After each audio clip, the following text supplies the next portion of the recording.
ማንም ሰው ከፖለቲካ ውጪ መሆን አይችልም። ዛሬ ተቸገርነው ላይ ተንጠልጥለው ማህበረሰቡን ችግር መፈተሽ የማይችሉ የፖለቲካ ሰዎች ስላሉ አምባገነን አድርገው እንደፈለገ እንደ ማህበር አህያ ይጋልባል። አገር የምትቀናውም ጉብጠት የሚቀናውም በትምህርት ነው። የሰውም አእምሮ የሚሞረደው በትምህርት ነው። መልካም ነገር እንድናስብ የሚያደርገን መልካም ነገር እንድንከውን የሚያደርገን ትምህርት ነው። የኔ በጣም ትልቅ ስብራት ነው። በጣም ያዘንኩበት ፖለቲካ ህይወት። ይሄን ለማድረግ የሚያስችል ሜዳ አለ ወይ ኢትዮጵያ ውስጥ? የፖለቲካ መጫወቻው ሜዳ ይሄን ያስችላል ወይ? በየፓርቲው ወጣቶች አሉ እንዴ? የሉም እኮ የወጣቶች ጉዳይ እንኳን ተቋቁመው ወጣት የለም ፓርቲ ውስጥ። እያንዳንዷን ነገር በአይነ ቁራኛ መከታተል ይፈልጋሉ። አገርን የሚወዱ ተራ ሰዎች አሉ። ምላሽ የሚያስፈልጋቸው ነገሮች እያሉ እነሱን በዝምታ ማለፍ ላይ ፍም እንደመከመር ነው የሚቆጠረው።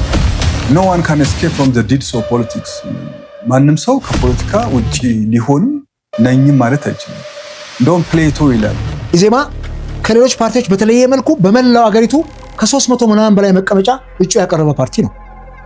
መንግስት ሊሆን የሚያስችል ቢመረጥ ነበረው መዋቅር። ህብረተሰብ ጥያቄ ያነሳል። ጥያቄዎቹ ትክክል ሊሆኑም ላይሆኑም ይችላል። ቁንጫ ስለዘለለች አቧራ አይነሳም ተረክ አዋጭ ነው ይላሉ።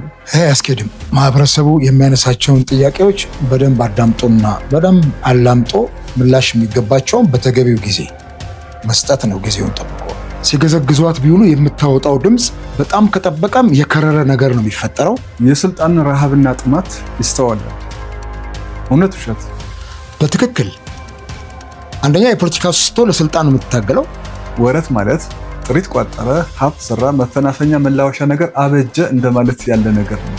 እችን በዲያሌክቲክስ ደግሞ ፖለቲካል ኢኮኖሚ አጀንዳ ውስጥ እያስገባን እናያለን። እንግዲህ 34 ዓመት ያስተማርኩበትን ሙያ ዳስተሩንም ጠመኔውንም ገዋኑንም ሰቅዬ ወደ ፖለቲካው ዋዜ ጠቅዬ ገባሁ። ደፍጥታ ወይም ጆሮ ዳባ ብለው ሳታልፍ መስማት። ህዝብን የሚሰሙ መሪዎች እኮ እድሜያቸው ይደርሳል። ግን እዚህ ላይ ጋሻቤ እነዚህ መሪዎች ከዚሁ ህብረተሰብ ይወጡ አይደሉም እንዴ? ችግር የሚፈታው መከከል ነው። ችግር ባይኖር ኖሮ ኮሚሽኑ አይዋቀርም።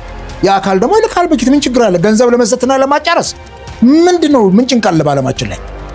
ኢትዮጵያ ውስጥ ሰላም እንዳይፈጠር